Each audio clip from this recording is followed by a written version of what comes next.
So a bit over 3 years ago, I attended HashiConf here in Austin. This is well before I started a role here at HashiCorp. And in the months preceding that conference, my team at the time had been tasked with setting up our company's first production vault cluster. The concepts around infrastructure as code and securing multi-cloud environments advocated for at that HashiConf were inspiring. However, those concepts were hard to reconcile with the institutional inertia that surrounded us. How does one arrange deploying Vault on top of immutable infrastructure when all your extant deployments are supremely immutable? Hearing Armin talk through the original motivations behind Vault during that conference's keynote, I was naturally left wondering, well, if these products were initially created for some internal HashiCorp need, surely HashiCorp itself must have a great handle on how they manage such deployments, right? Well, after a couple of years, I decided to find out for myself and joined the engineering systems team here at HashiCorp. So I can now report back on my findings. Turns out here at HashiCorp, how we run HashiStacks has some nuance. So in this talk, I'll give you a quick survey of the internal landscape of HashiStack deployments within HashiCorp. For instance, Terraform Cloud, the HashiCorp Cloud Platform, both leverage HashiStack in some capacity. Then we'll be taking a closer look at the journey my team, Engineering Systems, has taken from HashiStack lists with our applications deployed across disparate sources to the HashiStack being our default deployment environment. And we'll cover some of the challenges that our team encountered along that journey. Ideally, integrating Consul, Nomad, and Vault together would be a completely seamless experiment. However, being software, this isn't always the case. Initial bootstrapping and ongoing operations both come with various challenges, and I'll cover a couple such challenges we've had over the past year. So with that, here's HashiStack Loopback. How does HashiCorp HashiStack? My name is Jeffrey Hogan. My pronouns are he, him, and I'm a senior engineer here at HashiCorp. After this talk, you'll have a better idea of how HashiCorp HashiStacks and have some of our insights available as potential guideposts for your own HashiStack journey. So as I alluded to, first, I'll jump into a brief overview of the sort of internal landscape of some of the HashiStacks that are managed outside of my direct team. Namely Terraform Cloud and HCP. So the first somewhat surprising discovery I had upon joining HashiCorp is there wasn't a universal practice of using our own products for applications we were hosting. So it was kind of mapped the same way our decentralized sort of engineering teams work generally, where you might have a team focused on, say, just Consul development that can is empowered and has agency to do their own things. But then you have a group like Terraform Cloud, which is managed service running Terraform for the uninitiated there, that has their own HashiStack for many of their backend services. So as a specific example from the realm of Terraform Cloud, the actual workers that execute Terraform runs are scheduled via Nomad with configuration pulled from Consul, etc. And something especially neat about the Terraform Cloud team, and something that our team has also tried to adhere to, is being a HashiStack first user. At least that's how they put it. So getting new releases from Consul, Nomad, or Vault into production as quickly as possible, sometimes just immediately after they're released, more or less, creates a really, really cool and interesting feedback loop between development teams within HashiCorp and operators using software produced by those teams. On the other side of things, you also have a HashiCorp Cloud Platform that uses HashiStack deployments for running their control plane, and sort of the orchestration part of the whole platform is all powered in the backend by things like Nomad. Even though all these HashiStack deployments are disparate, there are some attributes generally shared across the team's HashiStacks. And most of this probably won't come as too much of a surprise. But you have the other sort of attendant bits. pretty much across the board. Packer is used to produce machine images that are then used for deploying instances that will ultimately run Consul, Nomad, and Vault. Our typical pattern is using AWS EC2 instances via autoscaling groups, mainly for the rolling update levers that autoscaling groups provide, but also occasionally for actually scaling in or out in the case of, say, Nomad client nodes. And then most of the deployments are Terraform based in terms of the infrastructure configuration and run either through TFC or TFE, depending on the case. And so with that brief survey out of the way, I'm gonna throw out a little quote or caveat by way of quote of a dear friend of mine, Childish Gambino. This is a story about how I learned something, and I'm not saying this thing is true or not, I'm just saying it's what I learned. So to translate it into the caveat for this talk, I just want to emphasize this is sort of the pragmatic way that our team has stood up a HashiStack. But I don't know, I would say it's the best way to do it. And in general, I imagine it often depends on an individual, team's experience level, what other services they're comfortable with, etc. So with that caveat out of the way, we'll touch on the HashiStack that our team, the engineering systems team, has worked on over the past year. For just a tiny bit of background, our team is responsible for the uptime, maintenance, and production of internal HashiCorp systems. So to give some specific examples of that, one of the sort of internal systems that might have been indirectly used by practitioners that they would be familiar with is our service called Checkpoint, which is basically a little database of release software versions for all our products that can be queried via an API through when running some of our CLI tools. So for instance, if you run Terraform and init, it will go out and do a quick request to this Checkpoint service to see if it's running the latest version or not. And if not, giving a helpful notice that there are updates available. Beyond just those sort of like smaller, more internally focused services, we also run some deployments of other software that's used within HashiCorp, for instance, an internal Terraform enterprise instance, and also things like we run a on-premise Artifactory cluster for housing internally focused Docker images and the like. So with that background out of the way, I'll start kind of at the start of the journey, which is when my boss person at the time, the wonderful Matt Quillen, asked me something like this one day when we were talking about some of our upcoming plans. What do you think about standing up our own Vault cluster? At that point, I'd only been here at HashiCorp for like 2 or 3 months, but already got a sense among all the members of our team that we were sort of longing for some way to dog food our own stuff when working on these systems. So for instance, I had a bit of an emotional conflict when we had a small cron sort of task that we needed to run somewhere. And in hindsight, would have been a perfect Nomad periodic job. But for lack of any other option, we ran it on Heroku as a sort of scheduled dyno there.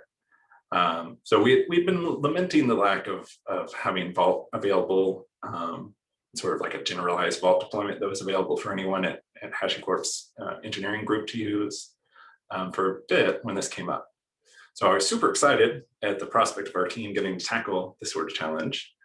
However, having gone down the route in the past, I knew it would be a non-trivial amount of work to sort of bootstrap a Vault cluster from the get-go, secure it appropriately, figure out, how other clients would communicate with it rather, etc.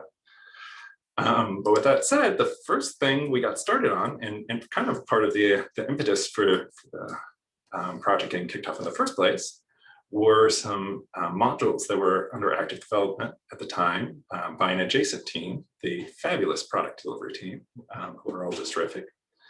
And they were working on a batch of sort of starter modules for our core products, Consul, Vault, Nomad, that were based on our own reference architecture.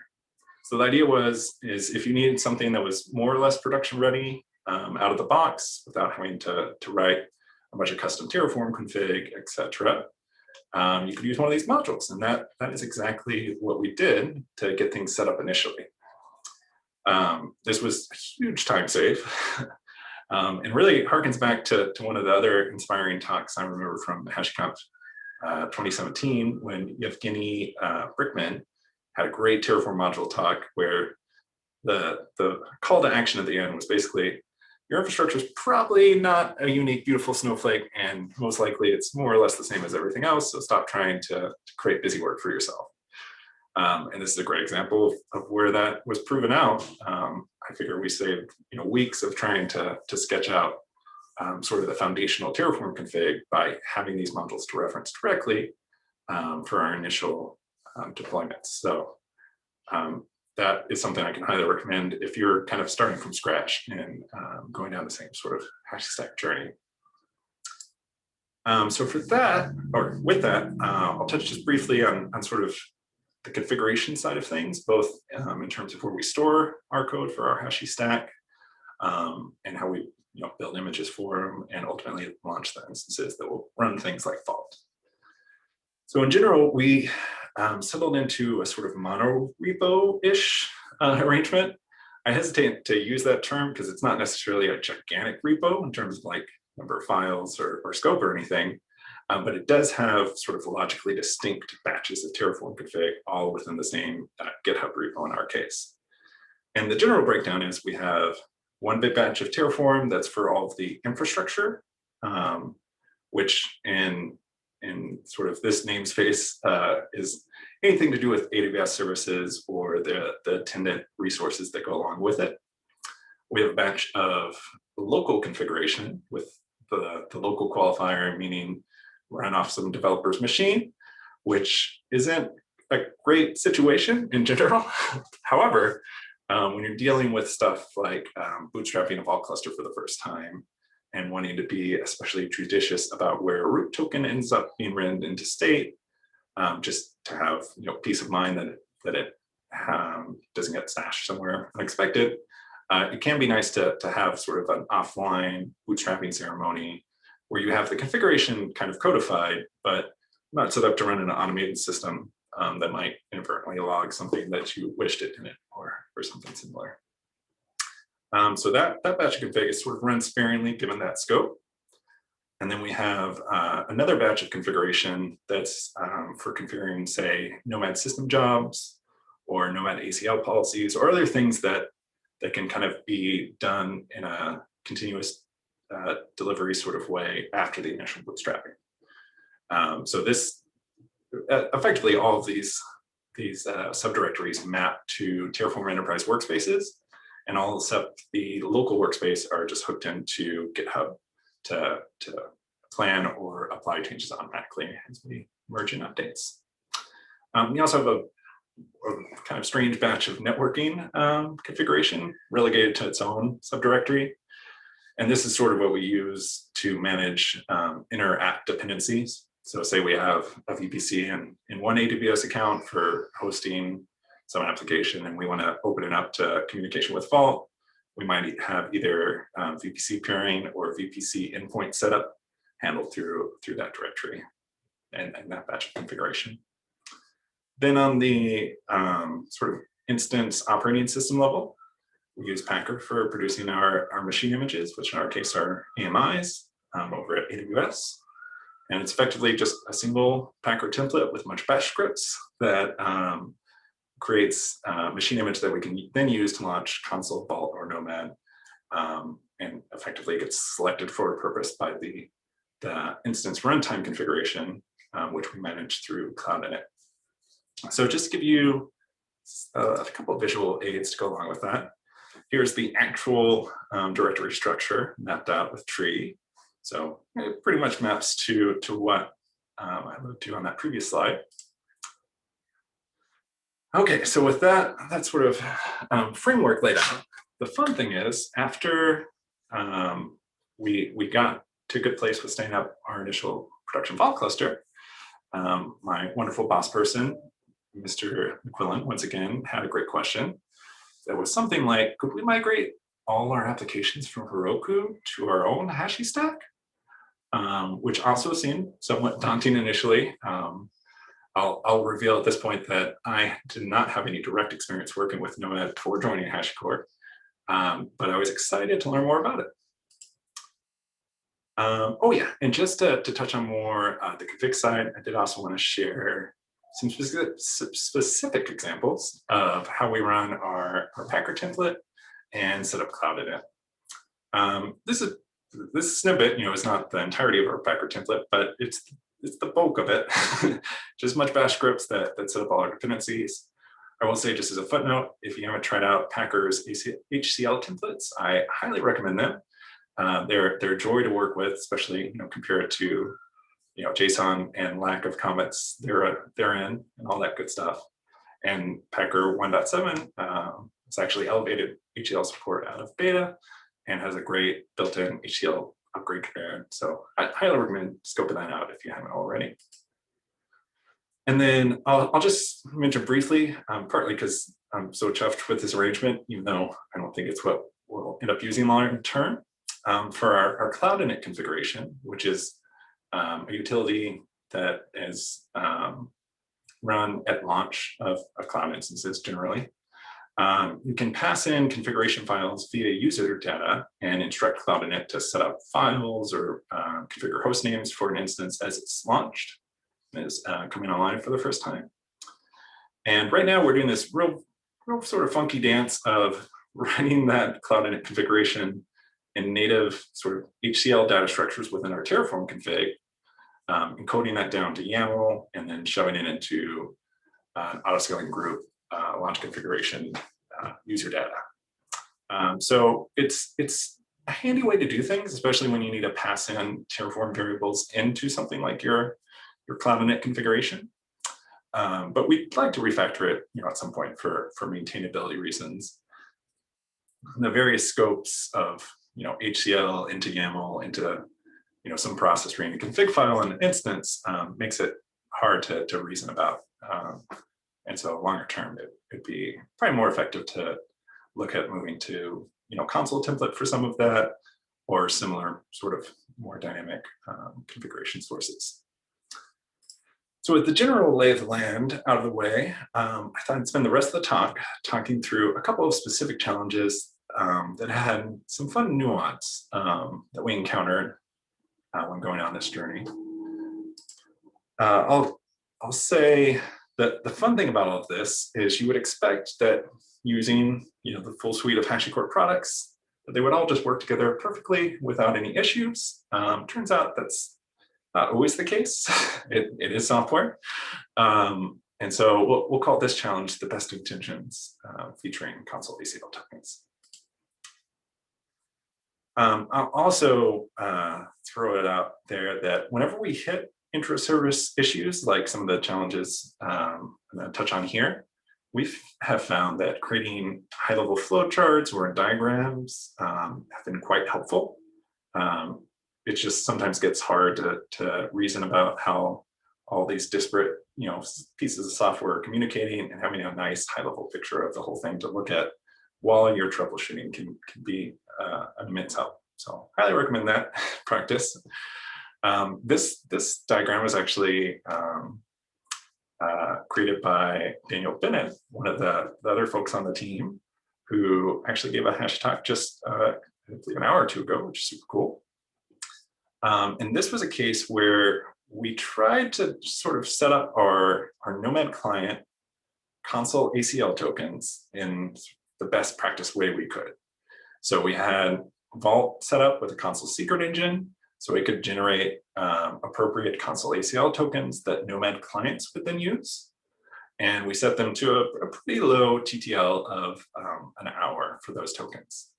So we thought, that's a great way to do it. We can be sure that even if we inadvertently expose one of these Consul ACL tokens, Vault will invalidate it before too long. However, we hit this funky issue where somewhat implicitly, Consul will cache ACL tokens alongside checks or services that it's keeping track of, and it'll cache that in files on disk. So effectively, the issue we hit was that there'd be some token sitting in these service files, and then that token would start approaching its expiry, would get renewed by Vault agent, and then updated in Consul agent on a given host. However, there would still be the old token sitting around in state on disk. And so we had an infuriating time trying to figure out which part of our whole ACL chain was not working properly, with our only clue being random amounts of permission denied sort of errors logged by Consul agent on Nomad clients. And one fun insight here in terms of how things are slightly different when working with a HashiStack at HashiCorp is once we figured out the general shape of the problem, we were able to go and talk to some of the Consul development team directly and validate our assumptions about how things were working, whether that was the intended way. In this case, turns out, it was recognized as sort of a clunky mechanism, but didn't have a kind of first-class fix for yet. Though I'll also caveat that whole thing by saying, well, it's really fun to be able to go and talk to like the Nomad development team directly in Slack. We end up finding that our bug reports get handled more quickly when sent through the sort of standard channels. So, even if we might be able to have a quick chat with folks, we still leverage GitHub issues on Nomad or Vault, just like any other practitioners would. So yeah, in this specific scenario, the hardest challenge actually was just tracking down exactly what was happening, since we weren't super familiar with Consul ACLs at that point in terms of how it managed tokens, and things of that nature. And ultimately, our fix ended up being a just small bash script that wrapped reloads of our Consul systemd service. And as part of that extra bit of logic, it went out and also updated these checks and services with the latest Consul ACL token that had been generated by Vault. Another fun challenge we hit was trying to solve the idea of trying to solve for HTTP ingress into Nomad, which I'm tongue-in-cheek calling here medium availability, since that's what it was initially. We have more than a few web-based applications that we run in production on Nomad. And initially, what we started out with for those sort of arrangements was using Traffic, which is a fabulous Go-based reverse proxy service that works really well with lots of different containerized schedulers and things like that for dynamically picking up routing rules and discovering backend services. And we had it set up running as a system job on Nomad. So running on every one of our Nomad client nodes with a static host port. And then so with a static host port, meaning it was exposed on the instance, or exposed outside of the instance on the primary network, and then mapped to an AWS load balancer, just kind of implicitly. So we ended up with an implicit one-to-one-to-one mapping of load balancer target to Nomad client node to traffic service job. And this was pretty easy to get set up and running initially, but it came with some limitations around how we did updates of the traffic job itself.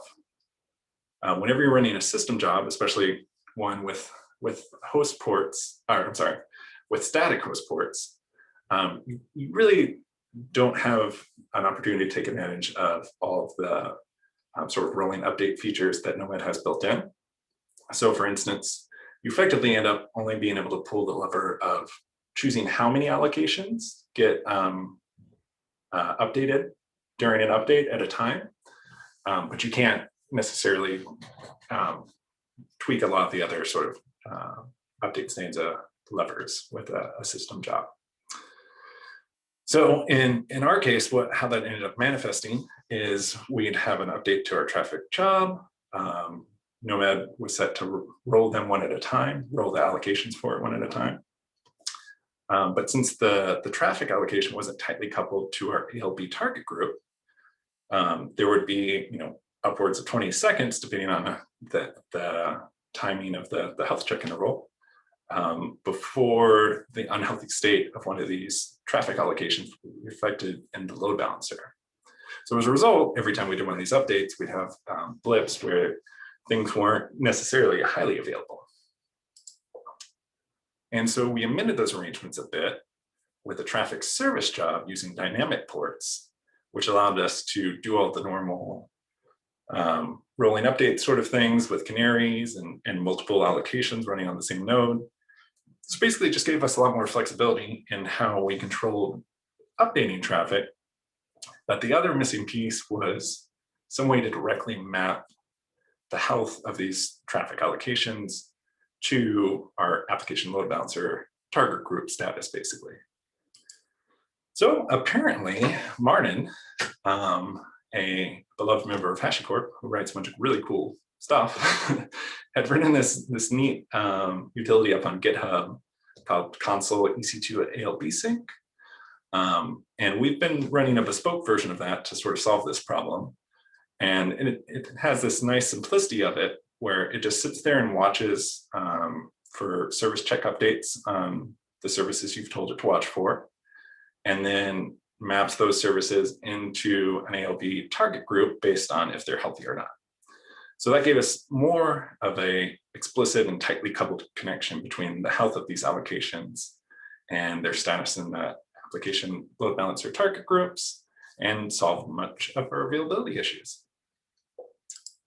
So with that, I'll go ahead and wrap things up. If you, like past me from 2007, have felt a bit overwhelmed approaching the topic of HashiStacks, hopefully I have some anecdotal examples to pull inspiration from. I would say that overall, if someone asks you, would you like to stand up a HashiStack from scratch? Probably totally reasonable to feel a little bit overwhelmed initially. But just keep in mind, there's tons of resources, Terraform modules, things of that nature that are available to handle a lot of the more tedious parts of bootstrapping your HashiStack deployment.